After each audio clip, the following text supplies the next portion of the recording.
আমার মায়ের মা নাই, আমার মায়ের বাবা অসুস্থ, এই অবস্থায় আঘাত সহ্য করবে না। এই কথা বইলা বইলা হাসান হুসাইন সহ সমস্ত সাহাবায়ে কেরাম কেমন যেন কান্নায় ভেঙে পড়ল। নবী সবাইকে সরায়া দিয়া চাবুকটা সাহাবীর হাতের মধ্যে ধরায় দিল। সাহাবী, যেমনি আঘাত করেছিলাম আমার পিঠে এমনি আঘাত করো। সাহাবী চাবুক নিয়ে পিঠের পিছনে দাঁড়ায় ডাক দিয়া কয়, পয়গম্বর, আপনি আমাকে যখন আঘাত করেছেন আমার পিঠের মধ্যে কোনো চাবুকও ছিল না, আমার পিঠের মধ্যে কোনো কাপড়ও ছিল না, চাদরও ছিল না, আমি খালি পিঠে দাঁড়ায় ছিলাম গো নবী, আপনার পিঠটারে একটু উদাম করে দিতে হবে।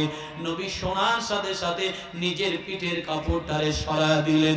আল্লাহ নবীর সাহাবী হাত থেকে চাবুকটা জমিনের মধ্যে ছেড়ে দিল, নিজের দুইটা ঠোঁট আল্লাহ নবীর দুই সিনার মাঝখানে মহরে নবুয়তের মধ্যে লাগাই একটা চুমা দিয়া দিল, আর দুই